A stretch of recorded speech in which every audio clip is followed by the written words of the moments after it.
are others that have a different agenda. So it's not just one project under chemtrails. There are several different projects that are being done simultaneously. Well, one thing that we noted not too long ago, we discussed this, that a lot of these clouds come out dark from the aircraft, and they create these dark clouds that seem to drift rather quickly to the ground.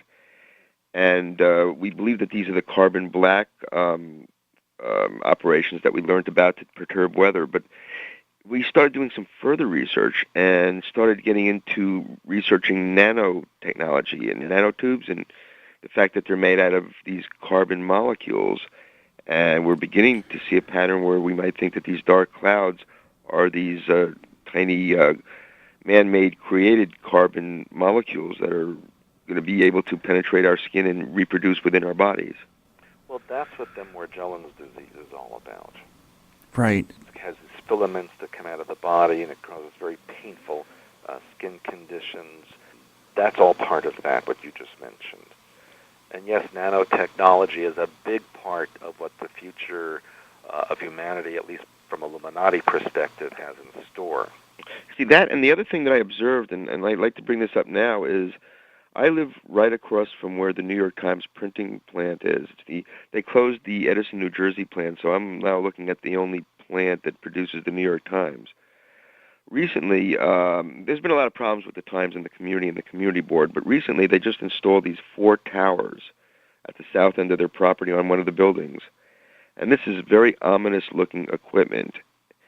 And it, just by accident, I'm observing, and I'm an activist. I bitch and complain about anything that doesn't look right. And through the research that I was doing through a local city councilman, I found out that this is a project that's being done all over New York City by Northrop Grumman, where they're installing these microwave centers in order for the police, the firemen, and the EMS to communicate. That's the above-board, what they're telling the communities.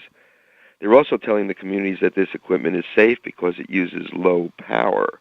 But what they're not telling the community is the type of radiation that these things emit, and that's how they're getting away with putting this all over New York City under a $500 million grant from the Homeland Security Department.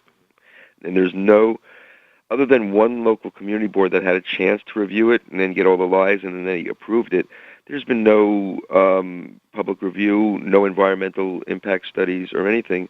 And I have a city councilman enraged at this, and we're trying to do something about it.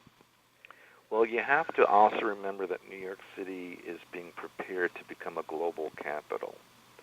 And when you live in a global capital, you will be in a fishbowl all the time.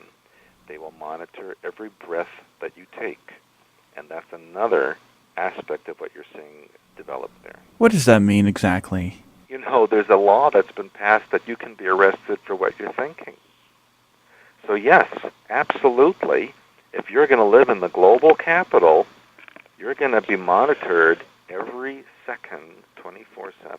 Well, Stuart, I'm going to bring this to public attention. I'm going to put it on the line. I'm going to fight this thing, and with the help of the local city councilman, I think all of New Yorkers are pretty soon going to be aware of this type of technology in and around them, and that the fact that these microwaves could be frying them, giving them cancer, and nobody has any regard for their health.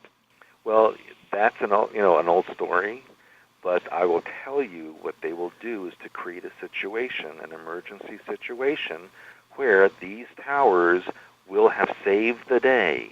And then they'll say, see, if we didn't have it, all this destruction would have occurred or something would have happened. They will plan something to convince everyone that these are necessary. I've been using the argument that they said it was okay to use this artificial turf made out of used tires, and now they find this material to be carcinogenic. Right. Or they told all the Ground Zero workers that it was okay to work there because it was safe. Mm-hmm. And now I'm trying to equate that. Well, they're saying this is safe, but how do we know it's safe after all these lies? Well, that's just it, but look at what you're up against. I know. You have to be very careful. Yeah, airship, be careful. They could beam you. And I'm only about 600 feet away from these devices. Well, I would consider moving away if I were you. You know something? I've been in this apartment since August of 1952, and lately I've been thinking about it. Yeah, it's sometimes time to go. Yeah. Your perspective on what's going on this planet, it really goes against everything that we're taught and we read about. And because we've had to do our own empirical research, it's given us and other Skywatchers a completely different perspective. And that's just pointing the camera to the sky, taking photos, monitoring, talking to people, reading some of the white paper studies. It's incredible. And then with your perspective over that, intuitively, we know this is all true information. We know that there's evidence, and like recently I've been reading about objects found in pieces of coal that wouldn't make any sense other than the fact that there was technology existing way before we knew about it. And the crystal skull, I've been trying to teach KSD about crystals and the fact that you can implant information with your mind into these things and retrieve it later. That's true, but you know what? Knowledge is power. Don't let this information become fearful to anybody. Take it, use it, and release it from your mind and reintegrate yourself. That's a good recipe. That sounds like a good way to do it. I guess if you hold on to it in fear, being fearful of what might come next. Well, that's what they want. They want fear, because people who are afraid will do something to get out of it.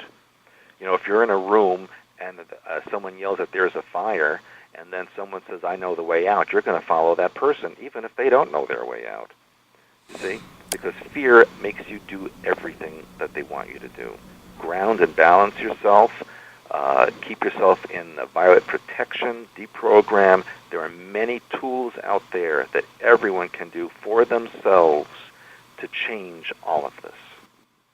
And that's some of the work that you do. You actually hold seminars to teach this information. Yes, and I do a lot of deprogramming, and in the last couple of years I've had a lot of military people, immigration people, a lot of people in fields that are part of the Illuminati that have found out what's going on, and they're trying to get out of it.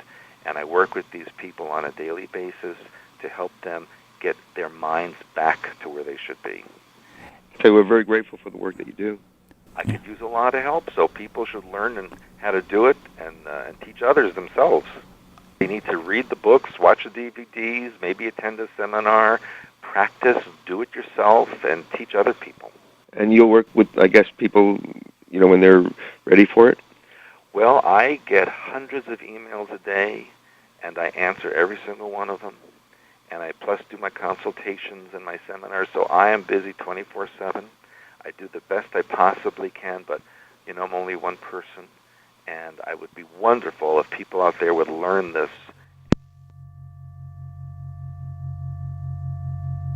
We've been listening to an interview with Stuart Swerdlow, the author of Blue Blood, True Blood, and 13 Cube. You can visit his site at expansions.com. We have a link up on our site, newyorkskywatch.com. I want to add, Skywatchers, that the interview ended in complete phone system failure in the studio of the radio station we were recording at. The engineer at the time says he's never seen any sort of thing like this since the blackout in New York City in 2002.